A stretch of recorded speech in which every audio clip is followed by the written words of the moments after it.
And we're All right, thanks live. for joining us, folks. We are live. My name is CJ Westfall. This is Joel Bryant That's and me. Spike Cohen, who was the Libertarian Party's vice presidential nominee with Jo Jorgensen. We're going to get to Spike after we roll the intro. Hang with us, Spike.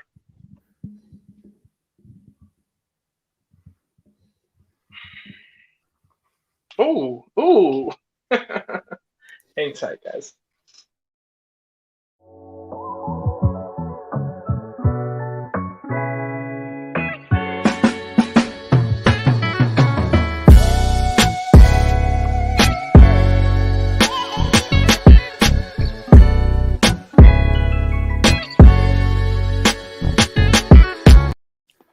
And of course, this show is brought to you by Nug of Knowledge. Nug of Knowledge has consumable CBD products. And if you use promo code Somerville, you will get 10% off. And yes, to answer your question, it is legal.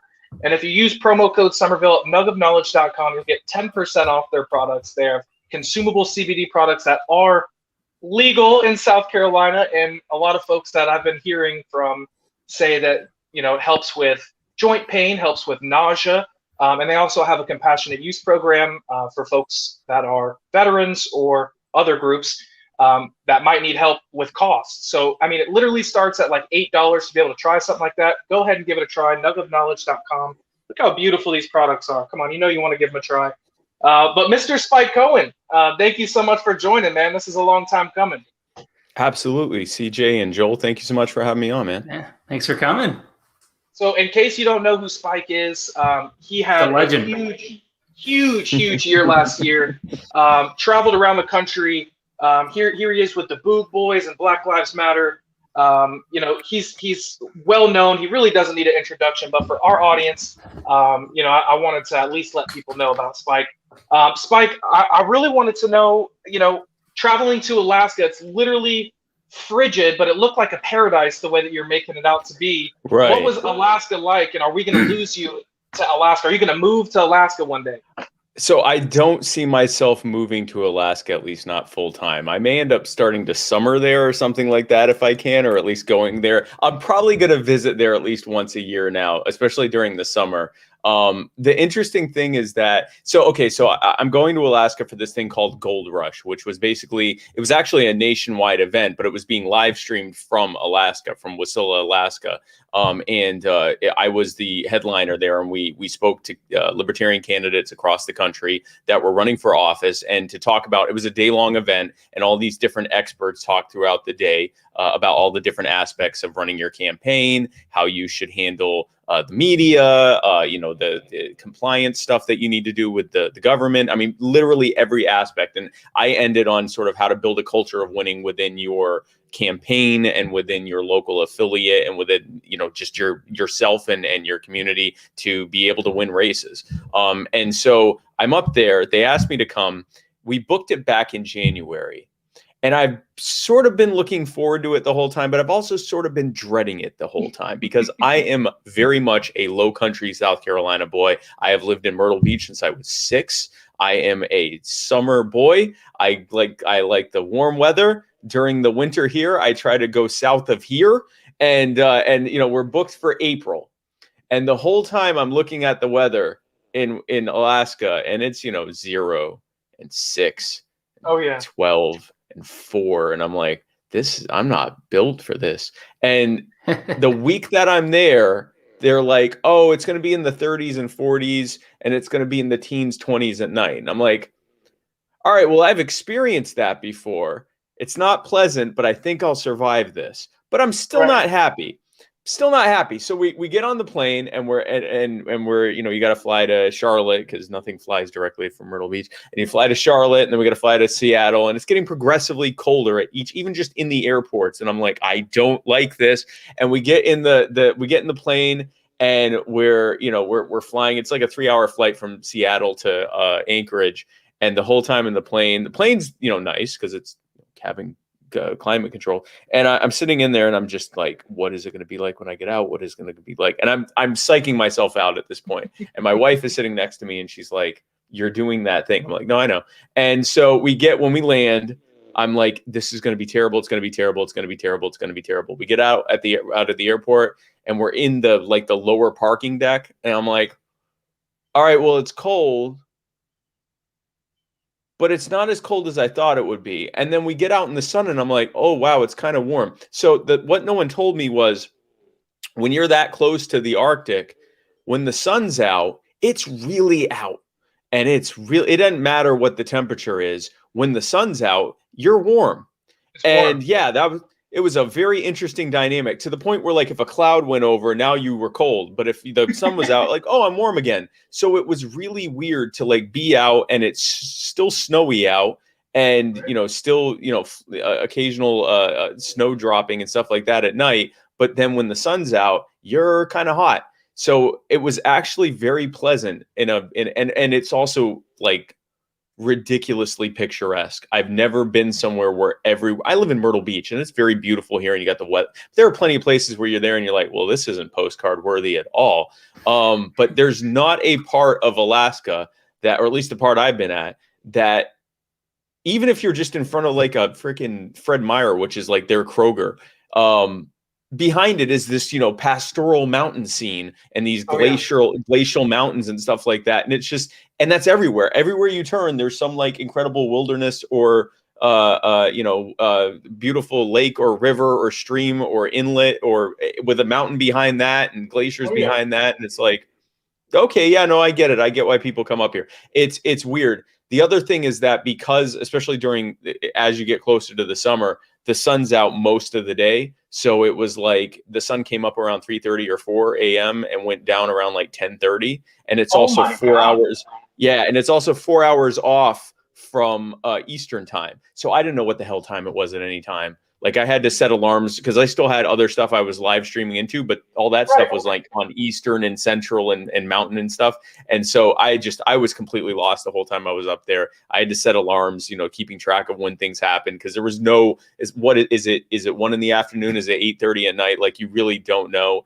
And so, but it was incredible. It was an incredible event. I recommend everyone go up there at least one time in your life, not during the winter. Because I'm not. Maybe if you like winter weather, then go up there during the winter. But my God, I'm certainly not.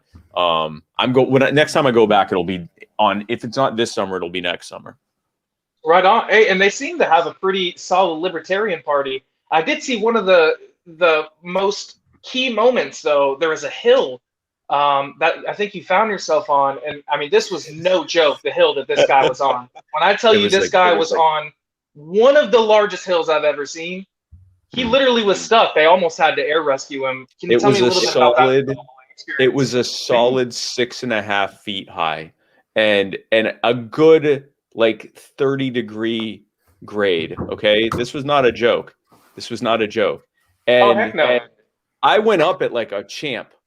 But I'm live streaming because I'm by Denali, by the Denali Mountains behind me. And so I'm like, oh, I got to live stream this. So I live streamed it on, I think, everything. I think I live streamed it on YouTube and Facebook and Instagram and Twitter. And it was to promote the event the following day, which was the Gold Rush event.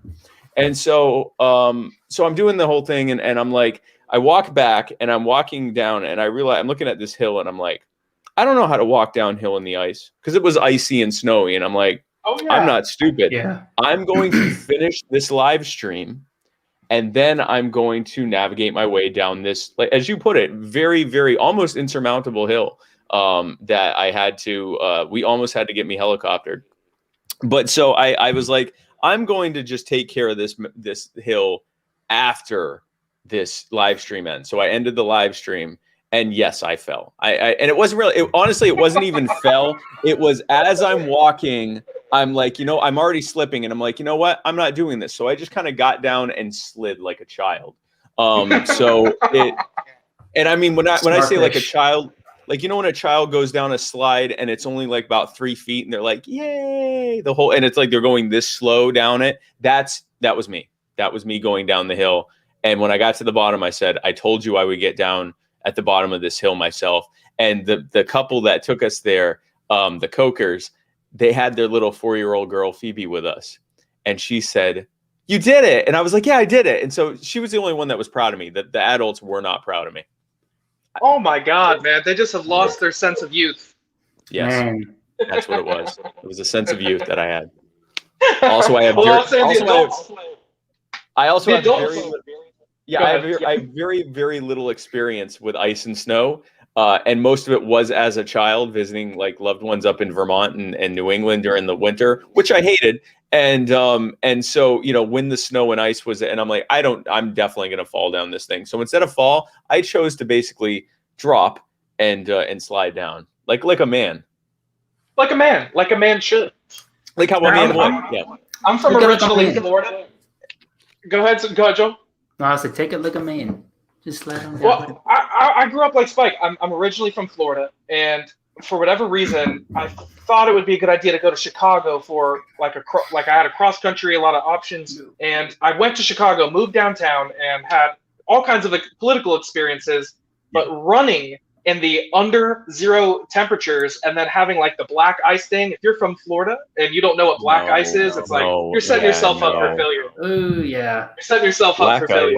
Black ice is demonic, and you think that it's just dirt, and it's not. It will kill you, and it is. Yeah, we occasionally rarely get black ice in Myrtle Beach, like during a really bad winter freeze. But the difference is here when we get snow, and I mean you guys are down in Somerville, so you get it. But when we get even a dusting of snow, the entire state shuts down. The banks shut down. Now we could have a Category 1 hurricane coming towards us, and everything stays open. But a little dusting of snow, major problem up there. There were many dustings of snow, and yet nothing shut down. And I was very concerned more than a few times. Southerners don't know what to do when they see snow, Spike. I think that's what it comes down to. I'm one of them. As being raised in New York, I tend to know what to do when I see snow. Move south. Yeah. Move south. That's the correct response. Shut down emotionally and physically while it's happening, and then move south after it's done, so that you never have to experience that again. That's correct. Yeah.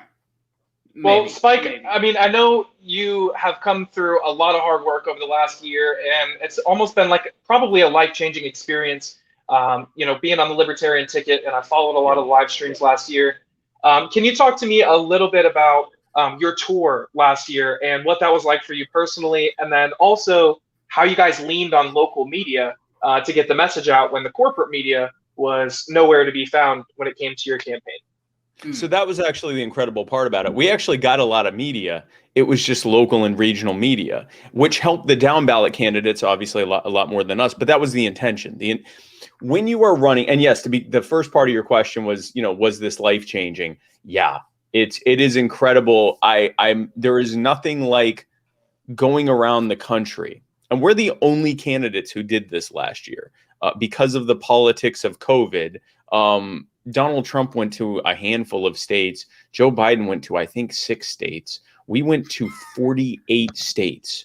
I personally went to 35 states. And I believe Joe went to around 35 states, give or take as well. And so obviously we had some overlap, but we went to 48 states. The only ones we didn't go to was Hawaii, because they had a lockdown in place. That I actually was going to go to Hawaii, but if you flew into Hawaii, you were stuck in a hotel for 14 days.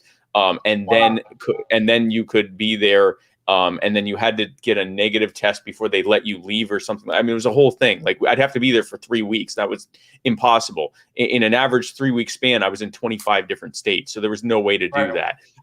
So Hawaii, we didn't go to. And then there was one other one. And I think it was just, we weren't able to get an event together there. And I want to say it was like Montana or Idaho or something like that. But anyway, we went to almost all of the country. And there's nothing like going around all those different places. Every day you wake up at 2-3 in the morning, you're getting on a plane, you're going somewhere else, you're doing multiple events in the day, in between them, you're doing appearances on shows like this, you're doing appearances on media, you're doing interviews, you're doing drive time radio in multiple different time zones around the country. Then you go to bed at like midnight or 1 o'clock and then wake up at 3 in the morning and do it all over again for like 5 months. Wow. It's really incredible. And I will say, I definitely enjoyed getting some sleep for a few weeks after it was over. But it was just an incredible experience. And yeah, with the media, I have gotten more nationwide media coverage this year than Joe and I got combined during the entire election cycle. Oof. And that is not a slight against Joe or against the campaign. It is the reality that even though we had 2 press teams that were constantly putting out press releases and trying to get national media coverage, and even though we were putting out stuff that was going viral and everything else, the media just would not acknowledge us. And the proof of that is there were 2 times that the media acknowledged our campaign in a major way, like nationwide media. One was when Jo Jorgensen got bitten by a bat, or actually it was scratched by a bat, but it got reported that she was bitten by a bat. And so that was just interesting enough where they're like, look, got bitten by a bat. And we got a big boost in polling because a bunch of people were like, oh, the Libertarians are running someone. I better look into them. And a bunch of people thought, wow, how badass is this lady that she gets bitten by a bat? She still gets on the plane and goes to her campaign event, right? So what was meant to be like, hey, look at these silly libertarians getting bitten by bats actually helped us. It was just the fact they even mentioned us, right? And then the second time was after that disastrous first debate between Trump and Biden on, I believe, CNN. They briefly mentioned, probably accidentally, they briefly mentioned, like in a Freudian slip, well, actually, there is a third-party candidate, Jo Jorgensen. We got this massive amount of traffic and a boost in polling. Wow. Just 2 times that they acknowledged the existence of the ticket, we both saw it boost in polling both times. So obviously, the corporate media does not want to mess up the gravy train they've set up where Republicans and Democrats rob the rest of us to hand off to the corporations that own the media. So, of course, they're not going to bring in other people, right? So what we did was the best thing we could do, which was we went and had all these different events across the country because national media has a vested interest in not acknowledging our existence. But local media is desperate for a news story every single day. Every day, especially during weekdays, they are doing something. During the daytime? And especially when there's not a lot going on. Because, you know, there is no Blueberry Festival happening because of COVID and the lockdowns. And you know, there's not the, you know, the dance competition happening because of COVID and the lockdowns. But the presidential candidate for a major party is in town. The vice presidential candidate is in town. They're having a big event. Their permits were pulled, but they're doing it anyway because they don't, you know, care what the laws are. You know, whatever it is, you know, whatever it took to get them out there. Yeah, we got media attention pretty much everywhere we went. There were times we had, you know, multiple media that were out there. We were the toast of the town to the local media because we were something to talk about. Even if they were part of, you know, the bigger crony corporate media, they need to fill their airwaves with something interesting. And when we would do that, and when we would leverage that attention, then we'd be able to get attention for the people who had a much better shot of actually winning their race. People running for city council races, people running for county council, people running for, you know, mayor and treasurer and, you know, library commissioner, and like all these local and regional races. And so we won many of them. We have hundreds of elected libertarians across the country.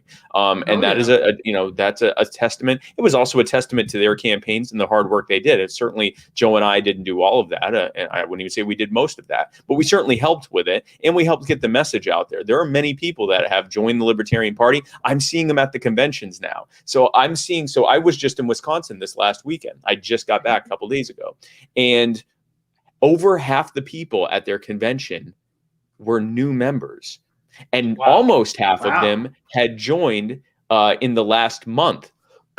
Many of them that had become new members came because of Joe's stops in Oshkosh and Madison. Or last year. And then they continued to find out about us. And then when they heard that there was a convention that was going to be happening, then they joined the party so that they could attend the convention.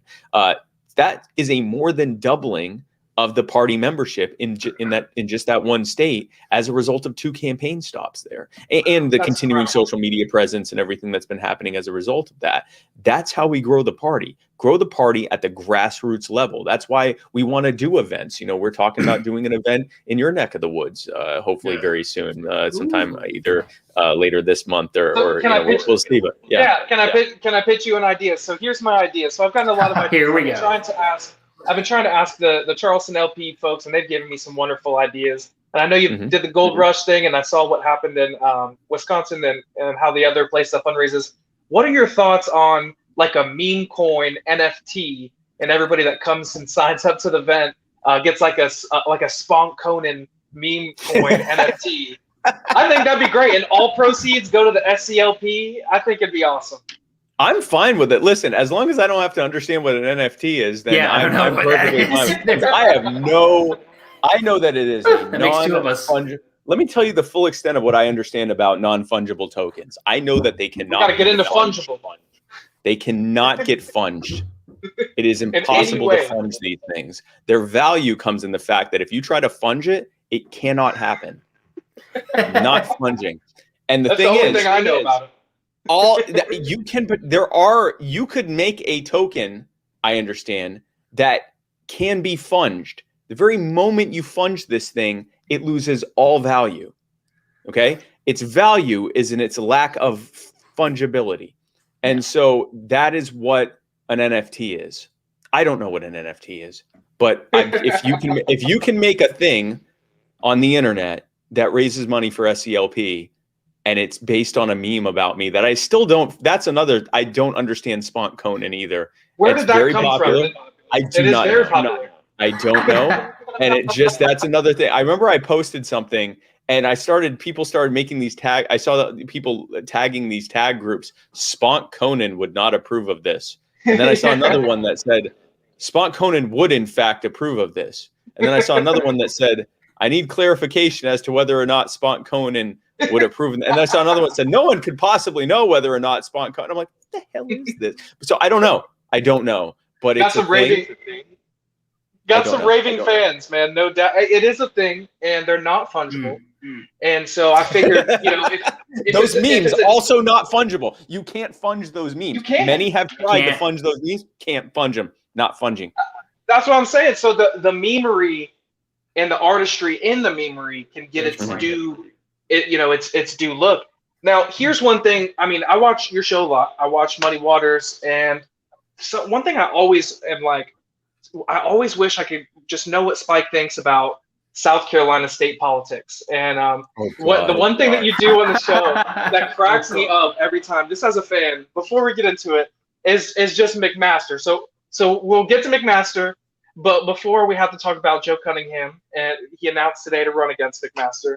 But even before Joel with the huff, but even before we get there, so our group Spike has done a lot of activist work, a lot of election work. We worked with the Libertarian State Senate campaign last year. We also worked in 2 nonpartisan school board elections last year. And when I say we, I mean Joel and myself and our activist group, Somerville Liberty Coalition. Some of the things we got into last year was we showed up and organized activists to fight our local mask ordinances. We showed up and brought protesters and brought news media attention to the school lockdowns and closures. We've pushed, Second Amendment sanctuary petitions with thousands of signatures. But most recently, we meddled in the local Republican Party's convention, even though we're still recruiting for the Libertarian Party's convention in May. So we actually got 2 guys elected because we got 40 libertarians to join at the last second. And the 2 guys who won, the state executive committeeman and the chairmanship, were supporting each other's opponents. And because we joined, they won and hate each other. It's just hilarious. But I do want to know what your thoughts are on. So first and foremost, our first story that we'll get to of the day. I'll see if I can pull up a little picture of that beautiful face, Mr. Joe Cunningham. Look at him. So there's Joe. He came out today. This is the biggest news story today in South Carolina. And Spike, I mean, what are your thoughts on Joe Cunningham running against McTaxter? And what are your thoughts on McTaxter in general? Well, I mean, I think anyone who watches any of the Muddy Waters programs is aware of the fact of my opinion about our fine governor that we have. I actually open my shows as one of our sponsors being Henry McMaster, who is in fact a bitch. And so, I mean, I've made that very clear. And I certainly don't think that the answer to our problems is a Democrat. I think that I can also be clear with that.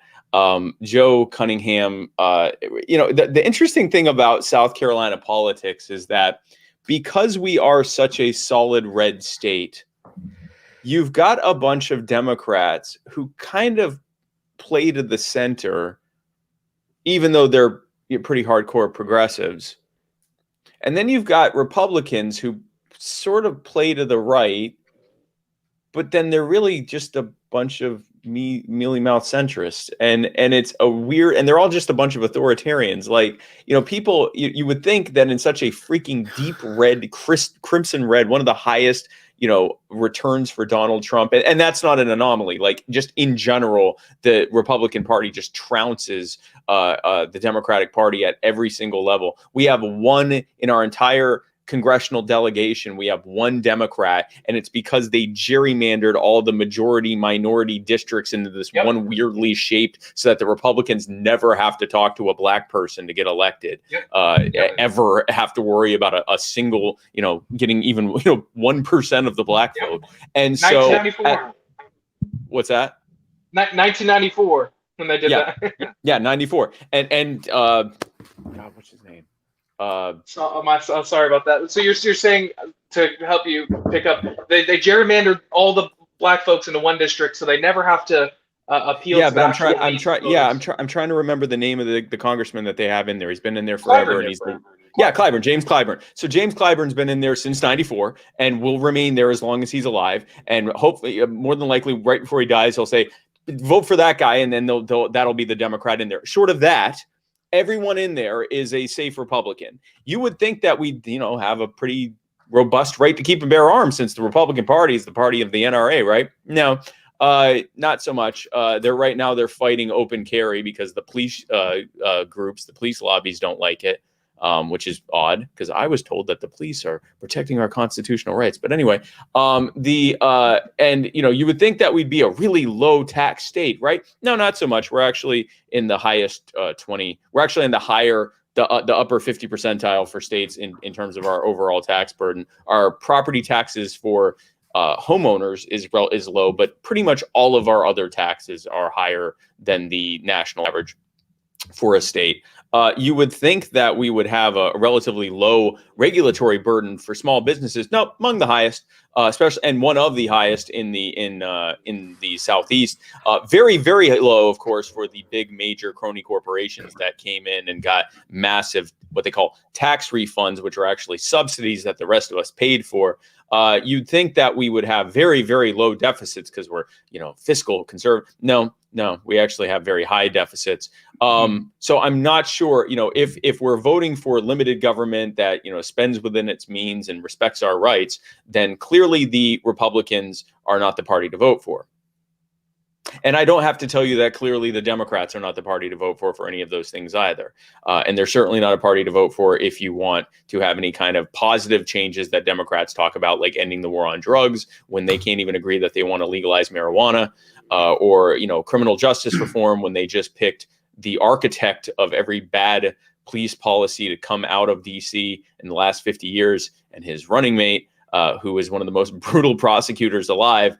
So it is very clear that you're not going to get anything from Republicrats, but more Republicrat stuff, more taxes, more fees, more regulations, more controls on your life, and an increasingly higher cost of living and the cost of everything else, because that's what happens when you regulate the crap out of everything.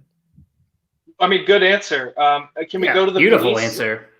Can we go to the police, because this happened and got covered up by the George Floyd trial, and it was covered up in the news cycle because it happened on the same day. But it's been kind of huge, this brewing over the last week here.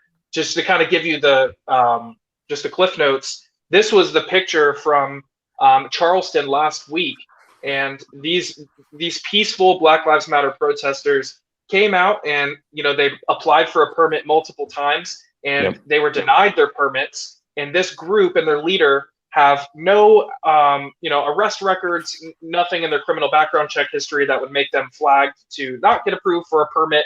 And as libertarians, we don't believe that you need permission from government to exercise a natural right to peacefully assemble. No. So let me tell you what happened. So listen to this. So they go out there and they're peaceful. There's about 200 of them. They go out there and they're marching around, and the police say, okay, you can't be out here. They say, okay, we're out here anyway. then they were complying with all the orders, complying, and they were marching to a point, and the police kind of set up this confrontation thing where they were kind of all like blocking off King Street. Yeah. And there you go, linchpin. And so then the protesters are being nonviolent, and here's the part that I want your take on. They go over the loudspeaker after 2 or 3 minutes and say, if you're not dispersed in 5 minutes, you are now an unlawful assembly, and we will literally arrest every single one of you. And they're in the riot gear, as I can show you right here. Yeah. So this is hard for me, Spike, because, and this is kind of, I've been kind of leading up to this whole time.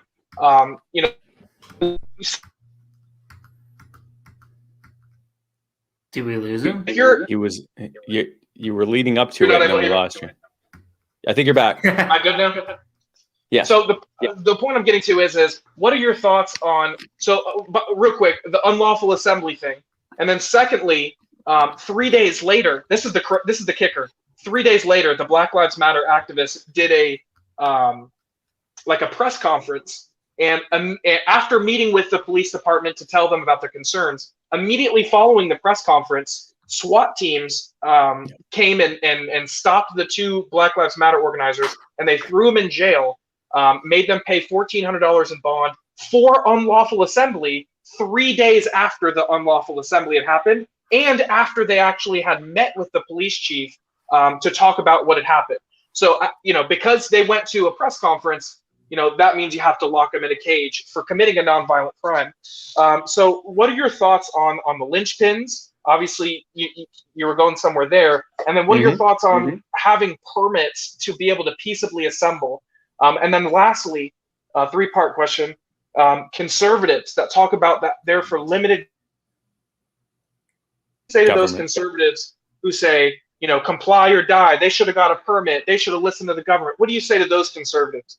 So let's talk about that last part first, because this is the Republican hypocrisy that exists. And it is a cognitive dissonance that is part of the hypocrisy that keeps the good cop, bad cop routine between the Republicans and Democrats going.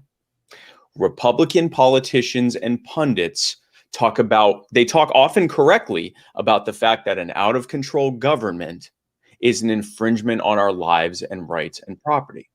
But then when they are presented with actual real life examples of that out of control government being an infringement on the lives and rights and property of the people, they say, well, you need to comply with those orders, and we need to back the blue, and they are the thin blue line that's protecting us from the savages who want to destroy everything. Okay, there's the hypocrisy there. How can you fight against the tyranny? The Second Amendment was never meant for hunting, and we need to refresh the tree of liberty, but you got to comply with the police, even if they give you an unlawful order that violates your rights. Now, that's the hypocrisy of the Republicans. The hypocrisy of the Democrats is that they acknowledge, even though they don't do anything about it, they acknowledge the times when an out of control government is protecting, at least when the police are doing it, attacking the lives and rights and property of the people. Again, they don't do anything about it either. But they refuse to acknowledge that that is the enforcement arm of all of the laws and regulations and mandates and taxes and everything else that they support, because they won't acknowledge the fact that government, when it gets out of control, infringes upon the lives and rights and property of the people. The reason they do this hypocrisy is A, to keep everyone confused, and B, so that they can constantly accuse each other correctly of being hypocrites. And then you have to figure out which hypocrisy sounds more agreeable to you. Do I want to back the blue even though I support fighting against an out of control government, or do I want government to take care of me and tell me what to do even though I don't think they should actually do that? It leaves voters having to choose which set of cognitive dissonance they want to put in their brain holes and constantly fight each other against ad nauseum, which, by the way, is why I love doing these panels on, Kennedy or Russia Today, or, any other, some of these long form panels that I do on podcasts and things like that, where they put me in between a Republican and a Democrat, and I let them go at it for a little bit. And then I step in and go, here's where you're both wrong and why you both sound ridiculous. And what ends up happening in every single one of those, incidentally, is one of them eventually says, you know what, it's going to be way easier if I just agree with everything he says. And then the other one I start leaving that one alone. I'll jab at that person occasionally just to remind them that they're wrong too. But then the other one just begins to kind of shut down emotionally and just start rolling their eyes at everything I say because they don't have a good rebuttal, because all they know how to do is argue with their counterpart over here, and they have no actual logical rebuttals to what I'm saying. And so they just kind of shut down, and they become my punching bag for the next 3 minutes to an hour, however long the panel is. And it did. I saw the eye roll too. Last week? That's not the first eye roll. That happens almost every time. And in fact, the other guy that was laughing in the previous thing where we were talking about immigration and drugs, he was the one who did the eye roll, because I backed him into a corner with, how could you be a conservative and support the war on drugs, which is helping the CIA plan clandestine operations across the country using narco terror groups? And he just kind of shut down. And the other one was agreeing. So that's how that worked. So Charleston. Part of the reason that South Carolina in general and Charleston in particular have such strong restrictions on the right to peacefully assemble is because when I forget if it was the G8 or G20, one of the G meetings happened in Charleston back in 2000 something. I think I want to say 2008, 2006, 2005, something like that. Because they were afraid that the anarchists were going to come in and burn everything down, that they passed all these rules, which are blatantly unconstitutional, but just haven't been successfully challenged yet, that say that you have to, every single person that attends your event has to take a background check and pay a deposit on any damage that might be done before they be allowed to enter the state. Oh my gosh. In other words, if you want to have a rally here, you just have to do it illegally. If you're not associated with the Republican Party or the Democrat Party or the Fraternal Order of Police or some, group that they aren't worried about, like the Rotary Club or the Shriners or something, you ain't having a rally here. They're going to declare it potentially unsafe, and it is not going to happen. So you just have to do it illegally, which means that thing allows them to selectively enforce what they're okay with or not. Any of the events I did in South Carolina, I was only able to do the one in Columbia, and anything I've done since then, I didn't ask any permission. We just did it. And for whatever reason, they, in those moments, didn't feel the need to stop us from doing it. They obviously felt the need to stop these Black Lives Matter protesters. Now, the next part of that. Why? But why? Why stop peaceful protesters and call them an unlawful assembly? Why does the disconnect happen? You did answer, but with conservatives who are supposed to be limiting government, how can you better, or how can I better essentially point out that hypocrisy and help them get the wheels turning to say, hey, this is the state that you're talking about that's getting too big when you refer to the Second Amendment. Why can't you apply that same logic to when it comes to these young Black kings who had their First Amendment rights infringed on? Right. The problem is when you're talking to a conservative about Black Lives Matter, you're having to work through the filter of everything they've been told that Black Lives Matter is. And so they will point at individual examples of a person looting a store or rioting or burning something down. And that gets, every one of the tens of millions of people that are associated with the Black Lives Matter movement in some way, large or small, is suddenly part of that. They're wanting to burn. Yeah, they're responsible for it, or they want to do it themselves. You showed the photo of me with the Black Lives Matter and people, and there's also some Black Panthers there as well. So it's me, the Boog Boys, Black Lives Matter 757, and Black Panthers and the Huey P. Newton Gun Club, who had actually literally just left right before this. This is a photo that was taken about 30 minutes after I gave my speech. Right before that, at its peak, there were about 100 armed Black people there. Nothing was burned down. That's amazing.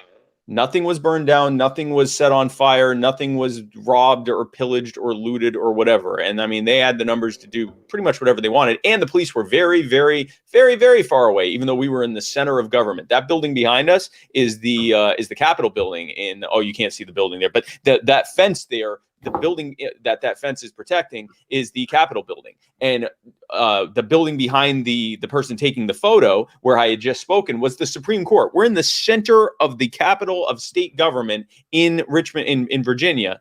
And there were no police to be found because you don't bring pepper spray and tear gas to a gunfight. There were 100 armed Black people there. So they didn't burn anything down. They didn't loot. They didn't pillage. The looting and pillaging comes from the linchpin. And here's what happens there. So when a peaceful protest happens and the police decide, no, wait, this isn't happening, they do the linchpin. They guide them all into a specific area, and they surround them so that now the protesters have to immediately either break up, which is functionally impossible. When you put people in a corral and tell them, now everyone disperse to where? Where? So okay, you got 30 seconds to disperse hundreds of people or thousands of people. You can't.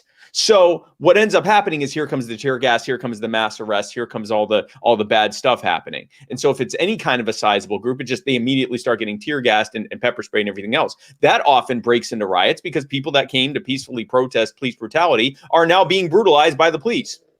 At the same time, the sheer amount of police resources it takes to do that linchpin maneuver leaves the entire rest of the city unpoliced. And thanks to the war on guns in many of these cities, that means that the people there have no real effective ability to protect themselves from everyone else who goes, wait, the cops aren't here? Okay, well, I'm going to loot and pillage and steal then because I have an opportunity to. These aren't Black Lives Matter protesters. They're looters. They're pillagers. They're thieves. They're people that see an opportunity and take it. So the problem in both cases is that both the protesters and the homeowners and business owners are unarmed. So when I talk to conservatives, I say, you know what the problem is? Everyone's right to keep and bear arms is being infringed upon. If the protesters were armed, a lot of this stuff wouldn't be happening because you don't do that to a bunch of armed people, even accidentally. You kind of leave them alone because they're armed. And you leave business owners and homeowners alone. So if we simply just enforce the Second Amendment and end all these ridiculous restrictions on gun ownership, including the NFA, which was written by the NRA, all of the gun laws, not just the ones that you're uncomfortable with, but literally all of them, and be in full comport with the Second Amendment, then a lot of these problems go away. And you know what? I've had a big problem with what you just said at the end. We've had, your typical corporatist Republicans that run our local county council here, and we got, over 1,400 people within a couple of week period to sign a petition saying, hey, we don't want to enforce federal gun laws here. We don't want to, and this was before Biden's big grab, and they're still sitting on it. They have a Republican majority, and so that helps me kind of articulate that message here locally. I do want to bring Joel in. I haven't meant to leave him out. Joel is he just dropped his debut album, Love and Heartaches. Got the track list up right here. Joel, did you want to retort anything back about Joel? So Spike's gonna hate me, but so I voted Libertarian 2016 and 2020. Joel voted for Trump. Did you have any thoughts as he was going there, Joel, as far as the police and your perspective on maybe how they're perceived? Did you have any thoughts there before we go into that Derek Chauvin case? No, Spike made a lot of really good points. I think a lot of the issues do definitely come back to if the population was if there wasn't a massive attack on gun rights, then there would be a lot less of this type of stuff happening. I'm not the biggest fan of the organization BLM just because I don't think it's done a lot to actually help Black Americans. I see more bad than good come from it. But I definitely agree with a lot of the points that Spike made overall. If you're talking the national organization of BLM, they are essentially a money funneling operation for the Biden campaign. So, I mean, we don't disagree there. I routinely dunk on them on Twitter now that they're going, Joe Biden is doing more infringements against our community than even Trump did. Well, who could have thought that was going to happen? Who could have thought? Who could have imagined that the architect of every policy you're protesting right now, that you then endorsed and celebrated that he got into office, and before he got inaugurated, had a meeting with all of the civil rights leaders, except for you, because he didn't want to be associated with you. But thankfully, he sat down with the rest of them and said, and I quote, "You can all go to hell." Or no, I'm sorry, to hell with all of you. Who could have thought that he would come into office and do what he's done his entire career? 2 communities of color. So yes, we agree there. Yeah. Spike, what are your thoughts on political violence? We saw some Proud Boys that popped up here in Charleston and have been they got kicked out of a bar here in Somerville, and then right after COVID, they were just blowing them up with bad reviews and saying they supported Antifa. Then a lot of the Proud Boys went to. It was horrible. We had libertarian events at this place So, I felt very bad. What are your thoughts? Yeah. The local Proud Boys, they refer to me, and I would describe myself as like I'm very big. I like the Mises Caucus. I think they go sometimes a little too far, but Right. I'm more of a laissez-faire libertarian, a very normal, like classical liberal type libertarian. They call me, they say, well, libertarianism, that's just like communism. He's probably one of those libertarian socialists. So that's what they refer to me. What are your thoughts on the neo-fascism popping up on the right, and then political violence in general? Is that the best way to get things across? What do you say to those people that say, oh, well, we've tried voting, we've tried, the only thing we can do now is just, confront these people face to face and storm the Capitol? That mindset's so hard, I feel like, to overcome. Are those people lost causes, or should we, try to keep trying to find common ground? I mean, what are your? I'm not a paleo. Yeah, so I don't think that individual people are ever truly. Let me rephrase that. Sometimes people become lost causes. I mean, I think there are times where people reach a point where you're not going to reach them. I don't want to say that every single person that's a lost boy or Proud Boy is a lost cause, or a lost boy is a lost cause. I will say that the idea of, trying to change things in a peaceful manner has failed. Therefore, we need to go and dress in outfits and go out in the middle of the street and punch other people who are dressed in outfits who came out to punch us in the streets. That's how we're going to fix things. I think you all look like clowns. And when the Antifa people that dress up in masks to meet up in the middle of the street with people dressed like Superman and frickin', Captain America, and, LARPing as patriot freedom fighters, and the other ones are LARPing as, communist revolutionaries, and they're sitting there punching each other and, hitting each other with bicycle locks or socks filled with bricks or whatever nonsense. It's just so stupid. They're dorks. You look ridiculous.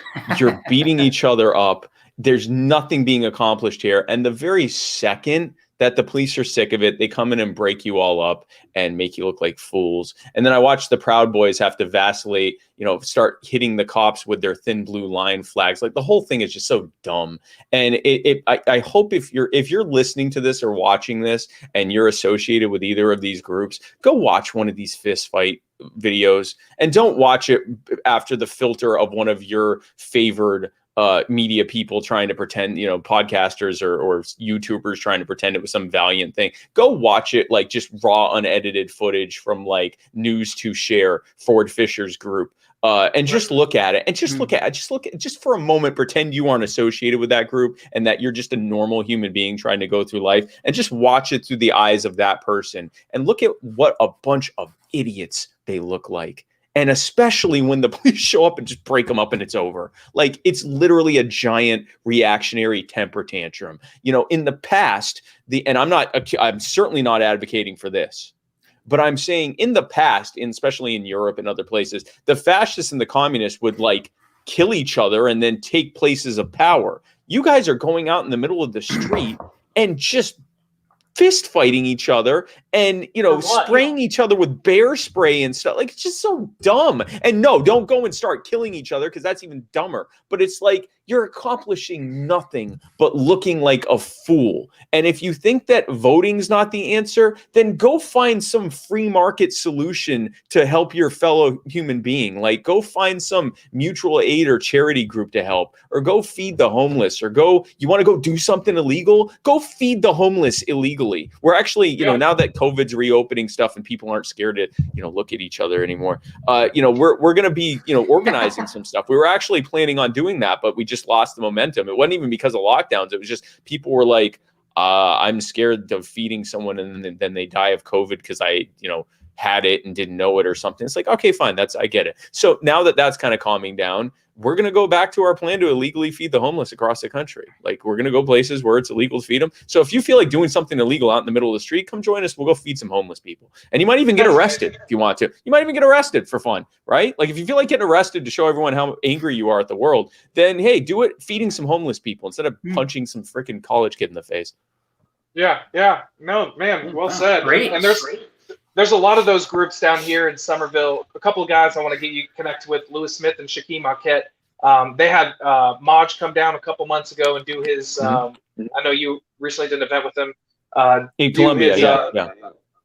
That's right.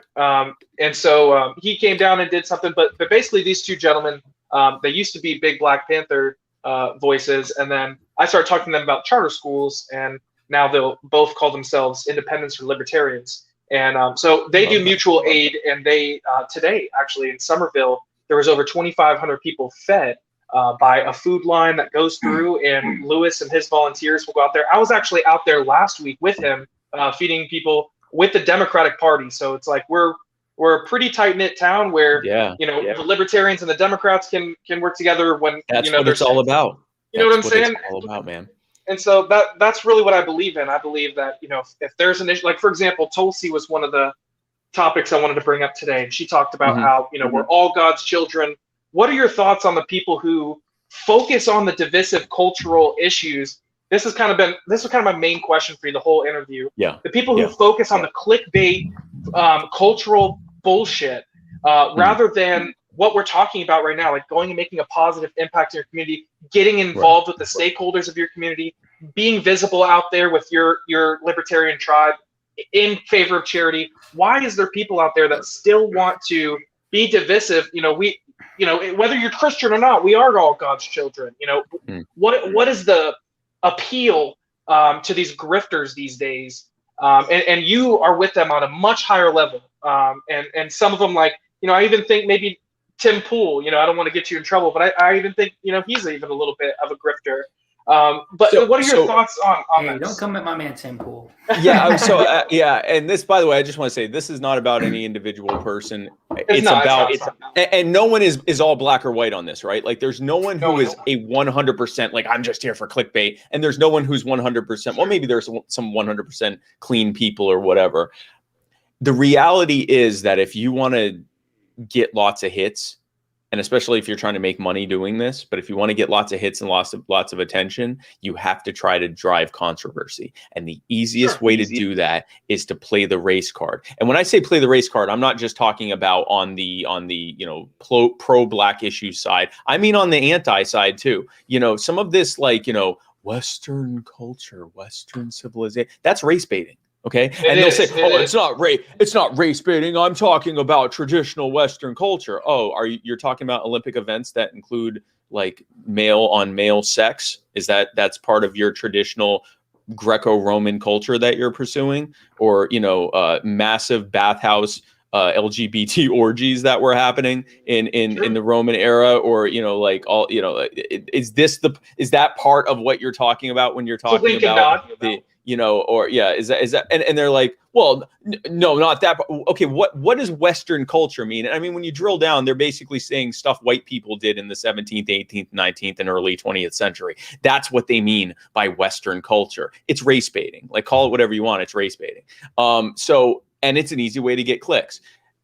Race is a construct that was made up in order to create a more visible type of caste system. And it happened because an increasing number of incredibly poor white people realized that their struggle was not substantively different than that of slaves or natives or people that were being treated just terribly and being robbed of their labor, their land, and everything else, their identity, and that they, as white people, okay, great, their land wasn't being stolen, but they weren't allowed to participate in anything.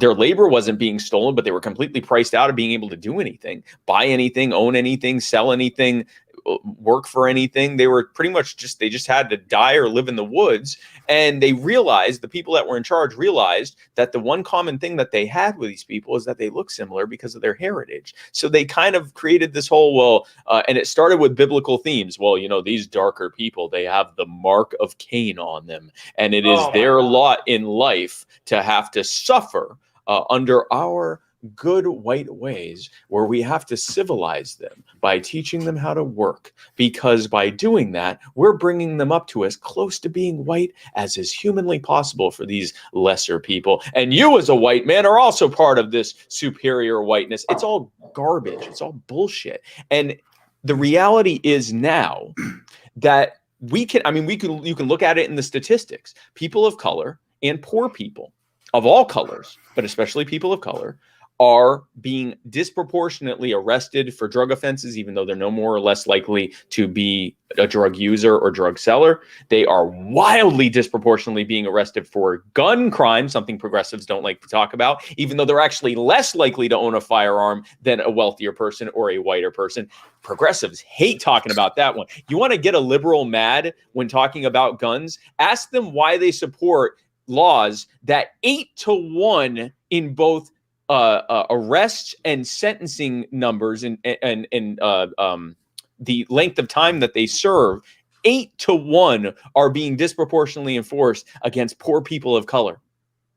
But anyway, all of these things, we can see that. So I don't think it's being divisive or playing the race card to acknowledge that disparity. What's being divisive is solely focusing on the racial aspect instead of focusing on the power aspect and then immediately talking about the solutions to that. If all I do is show up to groups of poor people and black people and brown people and say, you're not being treated right, and this isn't right, and it's not fair what's happening to you, and you should be mad about this.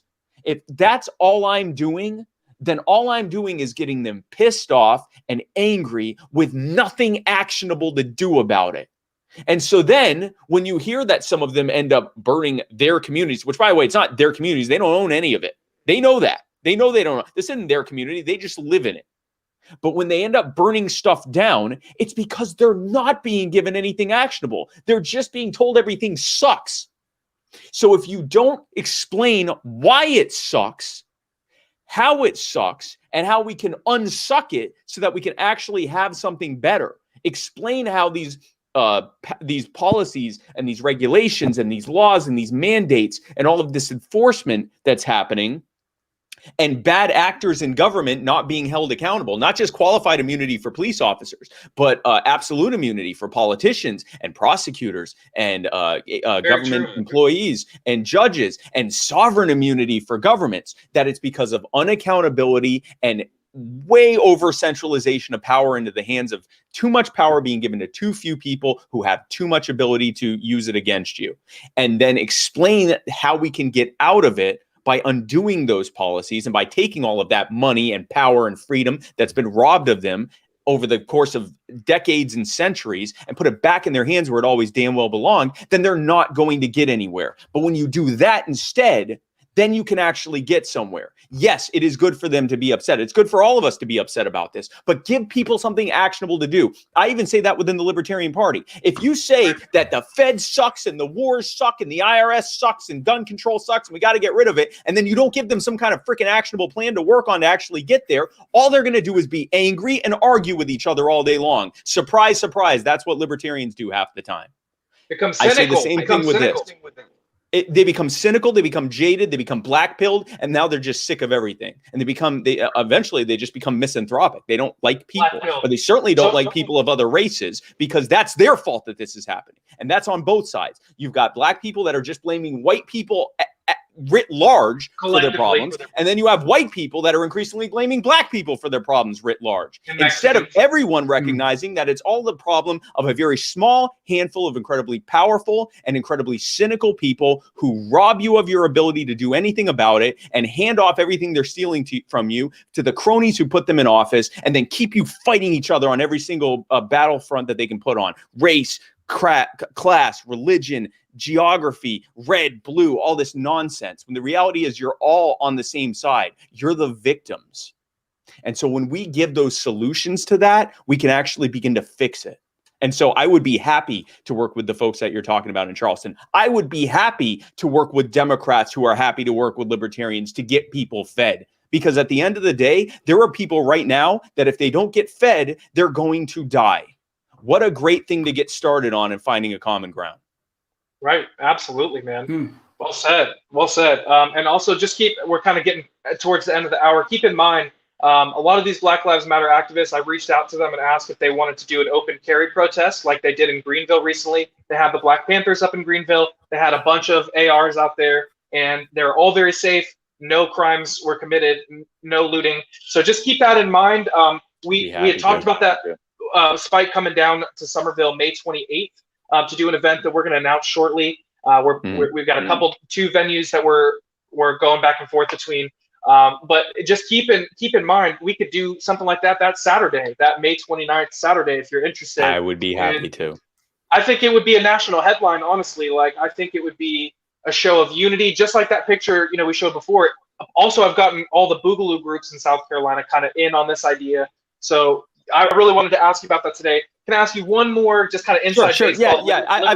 Listen. We're coming up on the hour. I've got another 5-10 minutes, so I don't feel rushed. You can ask me something if you want to. So you mentioned the black pill, and I've kind of gotten into Michael Malice lately, who talks about the white pill. Do you believe that there is a bottom unit? I feel like this is an Enlightenment era idea. I feel like this is truly enlightened individuals get to this point where they see the libertarian left that does exist, that does want limited government, people like Tulsi, and they are out there. And then the people like the libertarian right who, like I would put Joel in the libertarian right. I would say that he's a conservative, limited government guy who, is grown up Christian, but is not an authoritarian Republican type. Those people exist too, RLC types. What do you think it's going to take to get that what they call bottom unity, so that we can work together to take on the authoritarians? We first of all, and to answer your question, I am very white pilled. I am very, very, very. And here, let me turn down my fan because it's very loud. I'm a very, very loud fan person. I am very excited about the future, and I'll tell you why. First of all, there is nothing that can stop the spread of freedom now that information is so easily accessible and exponentially more accessible over time. Right now it's phones. You can get everything on this phone right now. Okay, you can get everything on this phone.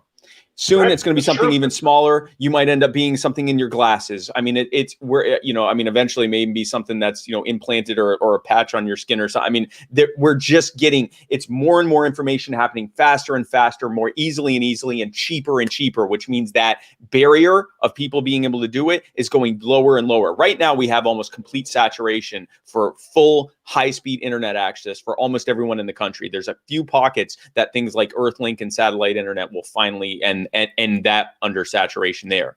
The next step will be it being everywhere else as well. And where even in the developing countries, internet will be an easy and simple and cheap thing for them to be able to have. And you can thank Elon Musk for that and others like him for that. But the reality is that that's coming.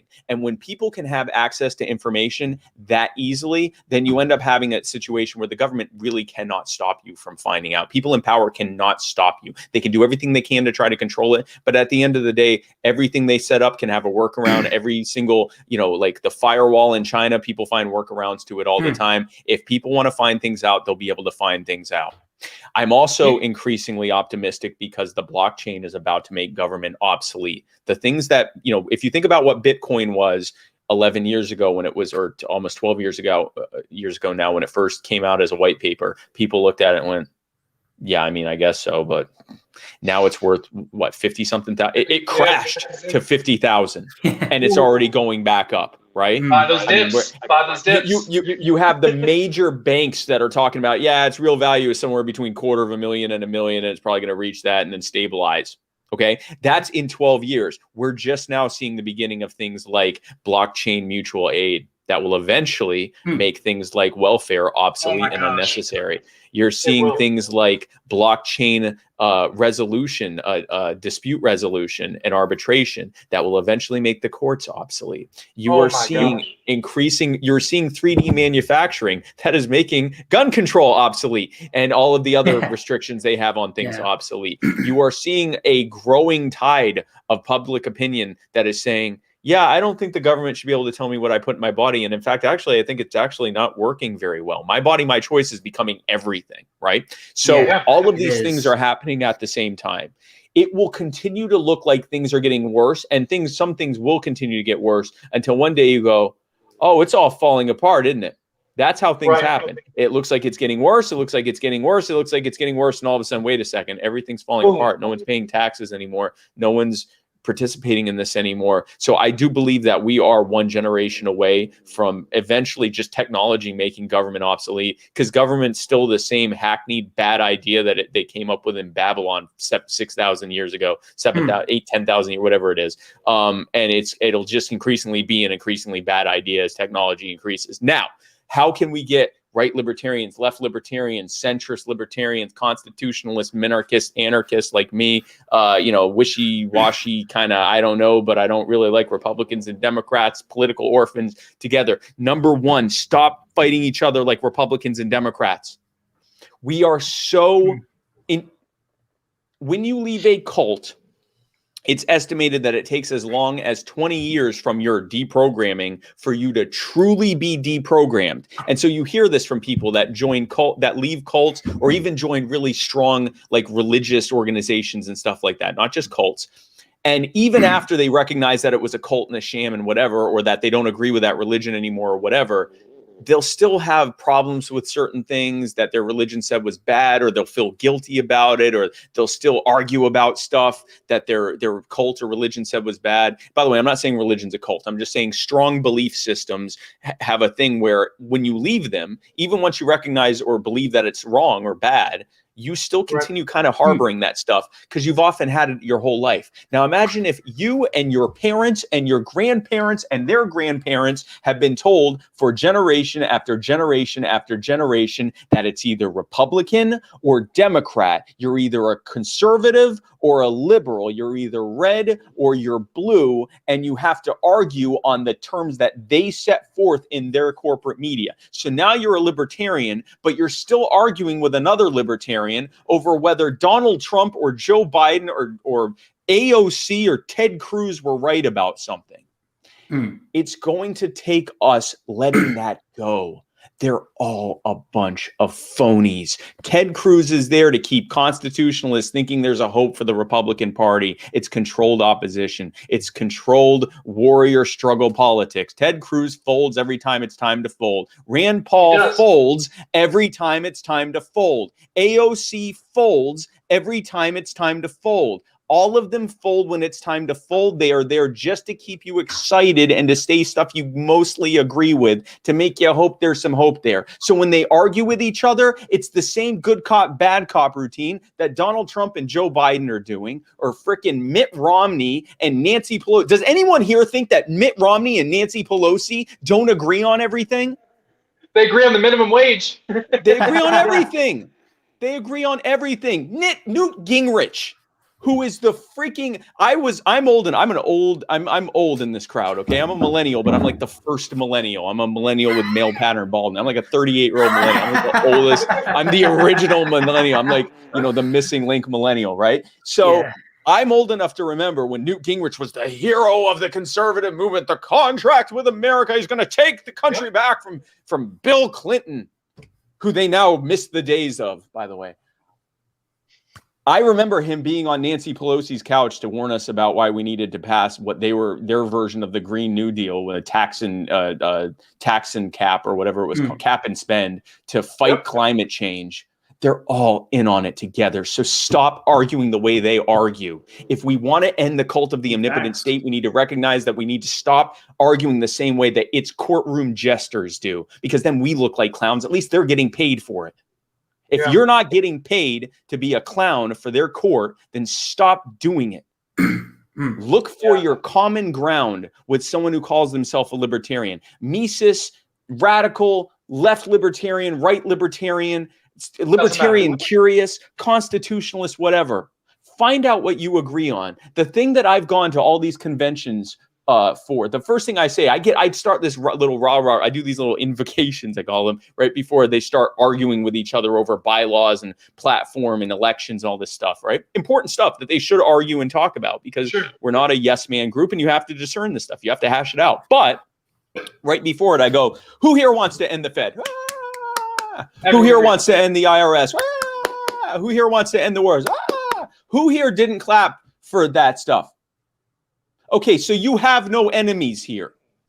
So when you are arguing this stuff out, when you are figuring out where you want to put that, colon or semicolon on the amendment to the amendment to the amendment, or when you're picking, if you want to pick this guy for chair or vice chair or treasurer or whatever, that you agree with 98.9% of the time, or this person over here that you agree with 97.6% of the time, give each other a little bit of grace, because no one here is your enemy. You are all allies. I'm going to take that even further now, because I'm not just talking to libertarians here. I'm talking to whoever's watching this.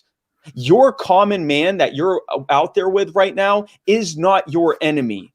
You are all being held hostage by a system that robs you in every single aspect. Your money, your wealth, your ability to succeed, your freedom, your property, your family, your thoughts, every aspect of who you are as a human being, every aspect of what makes your community what it is, every aspect of your family, every single thing they are taking at least something from. And some things they're taking everything from. And sometimes, if you aren't able to defend yourself against it, they take it all from you and either kill you or put you in a cage and rob you even after they let you out of the cage. If they let you out of the cage, they rob you of your ability to ever be able to thrive or prosper again. Your enemy are the people that are doing that to you.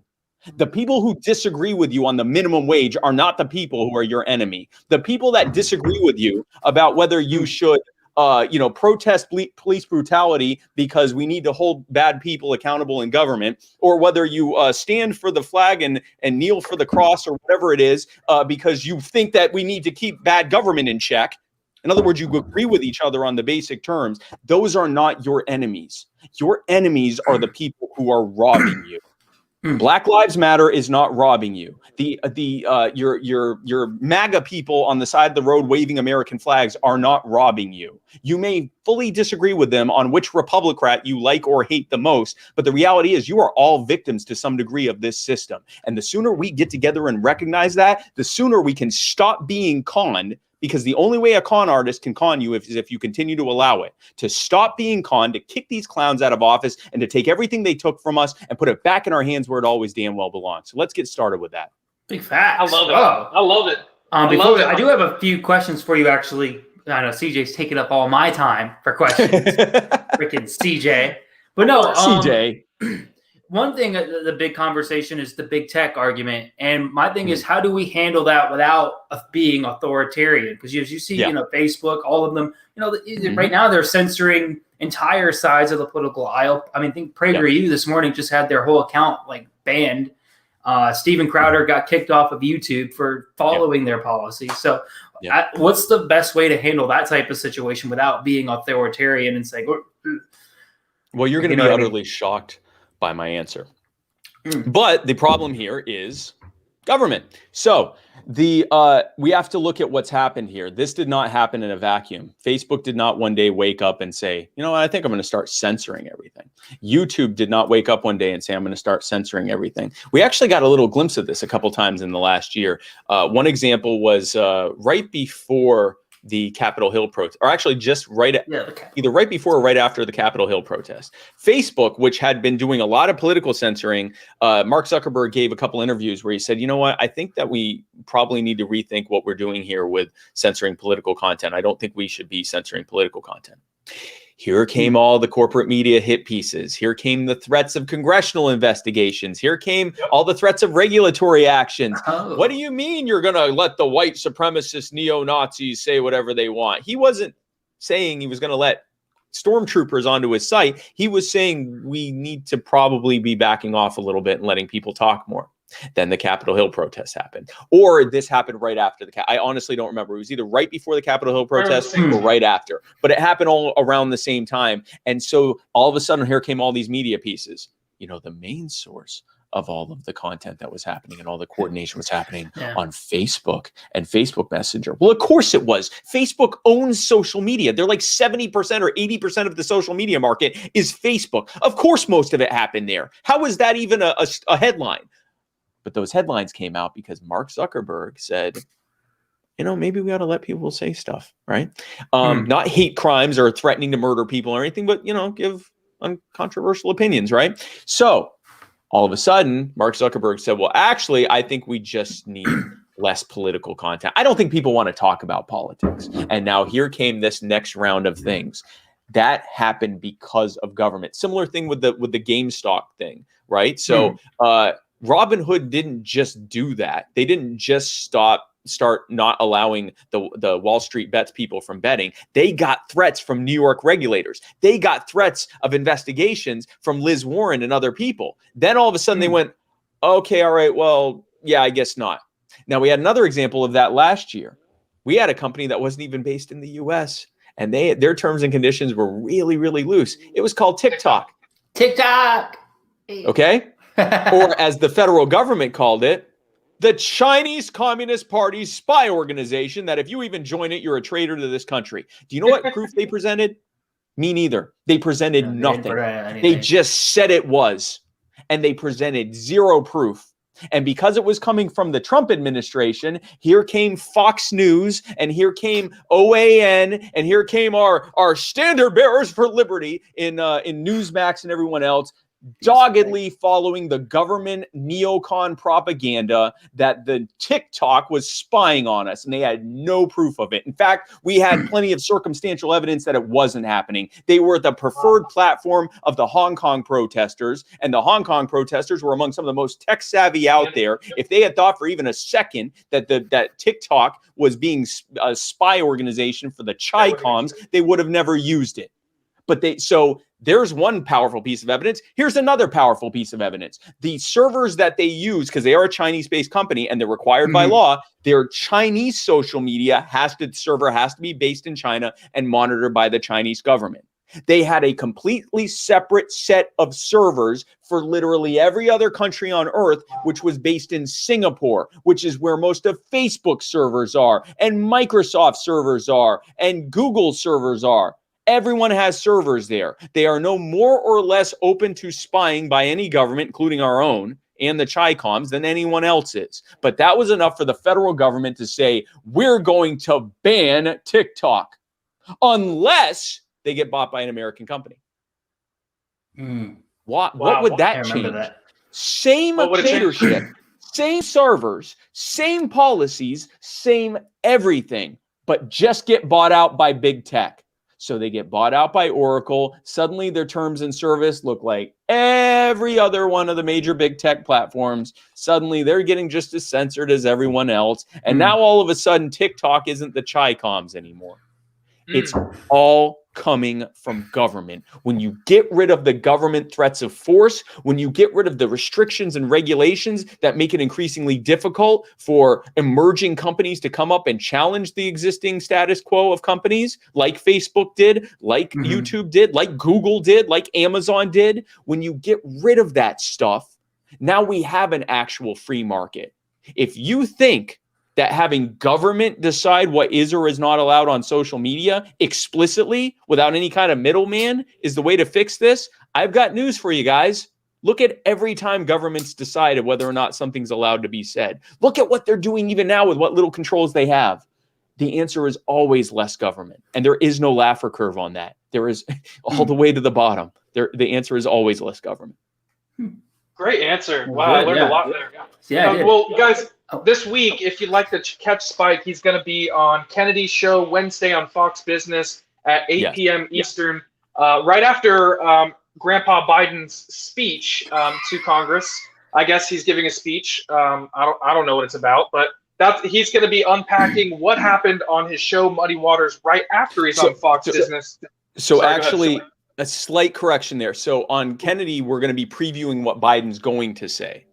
Then on Muddied Waters, we're actually going to be live reacting to it. So we have it set up where Matt and I are going to be pretty much where you guys are on the screen. And in between, in the middle, is going to be Joe Biden. And we're going to make fun of him the whole time. Yeah, I love being guy on left. Joel and I are big rap hip hop fans, like really deep. And I can always sense that you're a big hip hop fan, but I've never heard anybody ask you this question.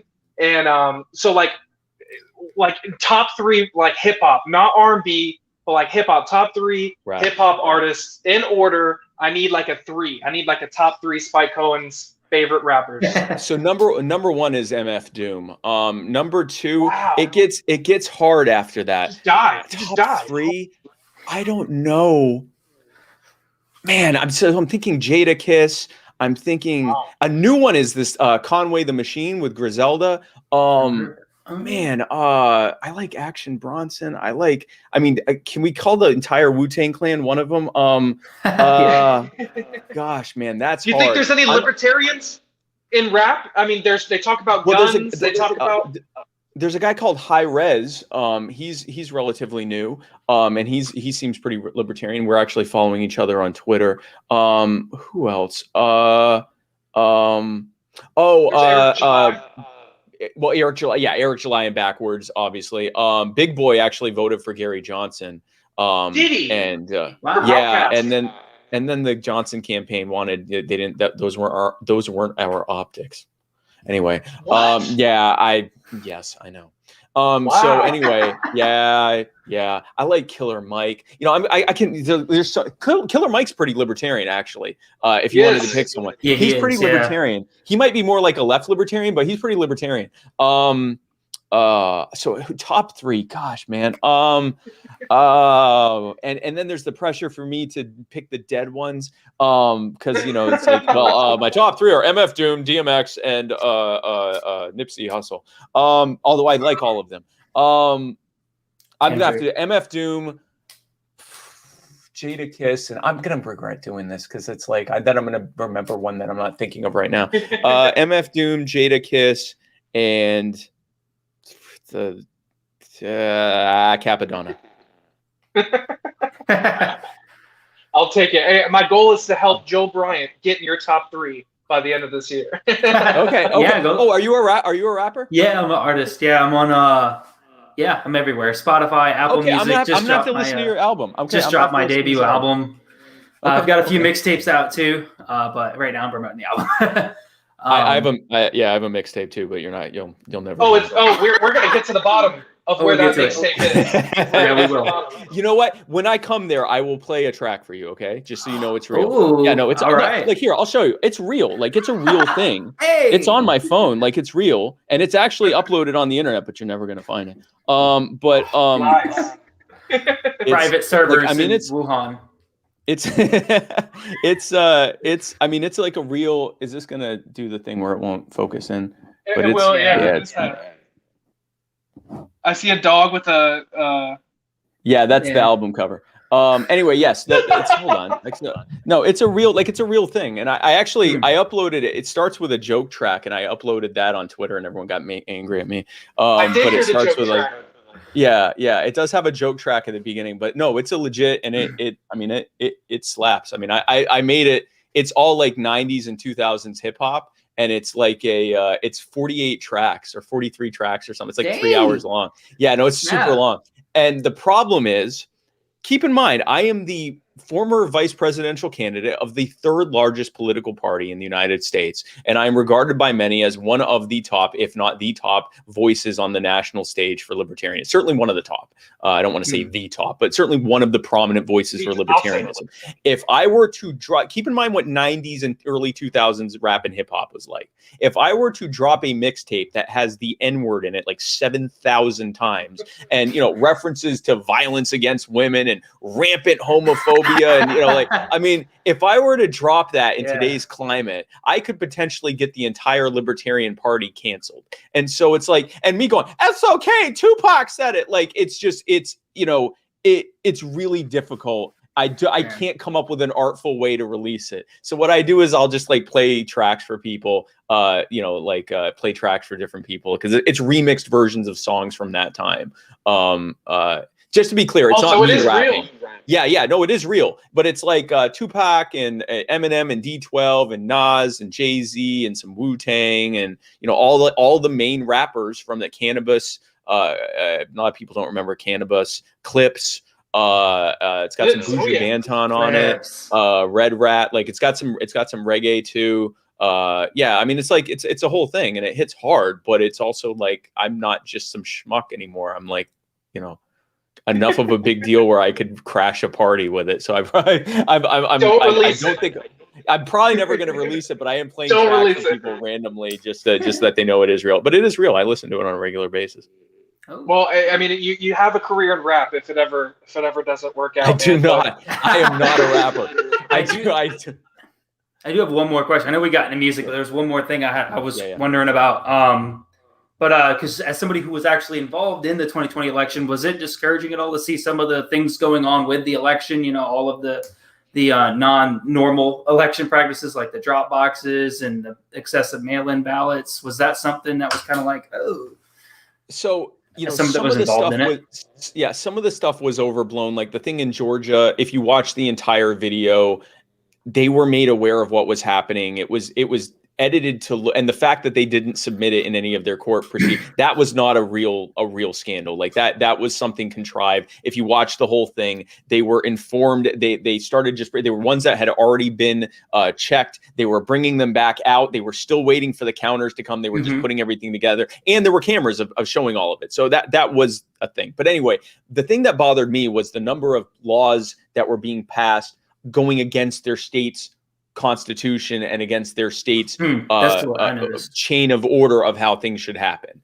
And yes, it was obviously happening with a pro-Democrat tilt to it in the states that were doing it, right? Because they knew that if they simply had in-person voting being the main way of having voting, then the outcome that we saw initially would have been the outcome. Because if you got one group of people that are not scared of COVID and think it's either a hoax or way overblown, and you've got another group of people who, I mean, we saw in the Bill Maher clip, 50% of Democrats think that, or the majority of Democrats think that 50% of the people who get COVID end up in a hospital. That's how scared of this thing they are. That, they think that if you get it, you're like high double digits chance of dying. They don't even want to go outside. I meet these people, I meet these people on social media. They'll see my events and they're going, "You're outside without a mask?" I'm like, "Yeah, I'm in my front yard." Like, I mean, come on, lady. Like, but so in that environment, if the only people that showed up to the polling booth was, a bunch of people that weren't scared of the virus, then,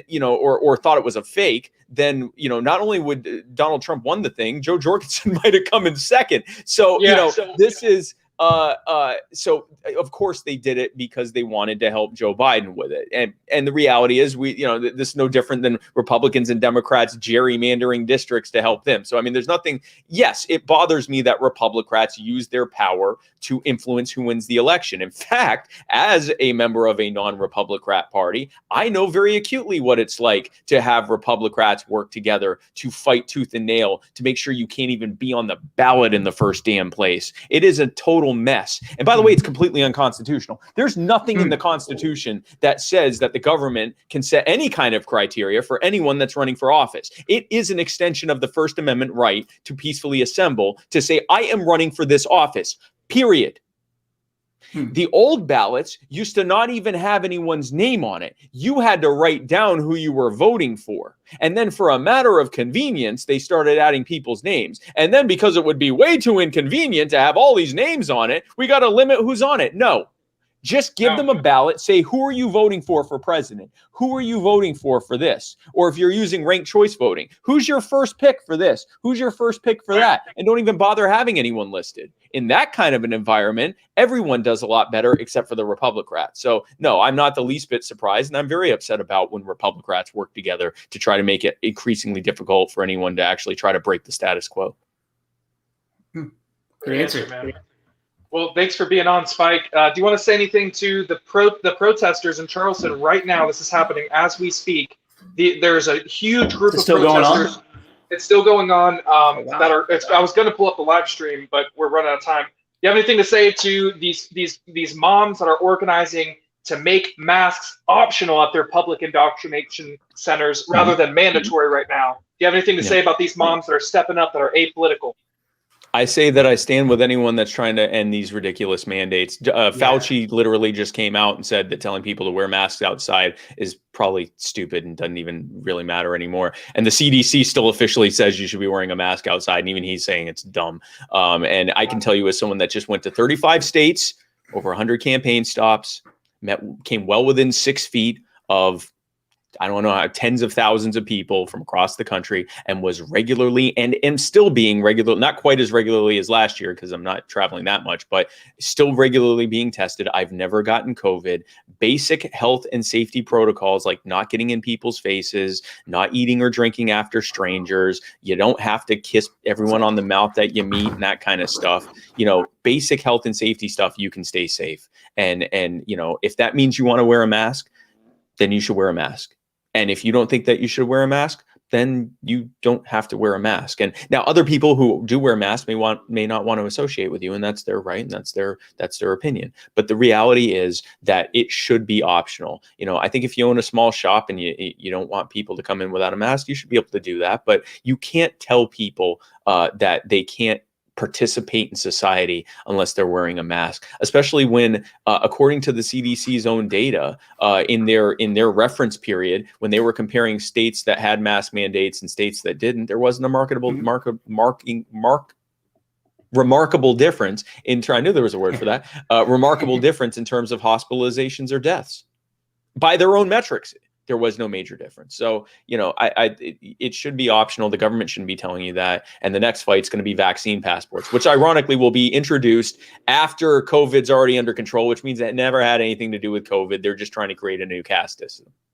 It's true. It's true. Yeah. Well, Spike, as a fan of your show, I'm deeply generous of your time today. And then as somebody who's engaged in my community, I'm trying to implement a lot of these principles that you talk about on a day-to-day basis. It means a lot to have you come on and talk to my audience and speak to some of the people that I've had these exact conversations with. I've asked these same questions to a lot of people that are watching today. So just like, you know, on a number of different levels, I'm just deeply thankful that you took the time, an hour and a half. Like, I was not expecting this at all. Like, just Yeah, we're glad you came, Dave. We're glad you came. I wanted, well, hey, thank you guys. And I wanted to make up for being a few minutes late. So I gave you a few minutes on the back end, but I look forward to working with you down there. You know, we're all low country cousins out here, and I can't wait to be down in the Charleston area, and anything you want to set up. And I mean, yeah, if you want to do stuff with Black Panthers and open carry pro, I'm all about that kind of stuff, man. Like, I'm all about that.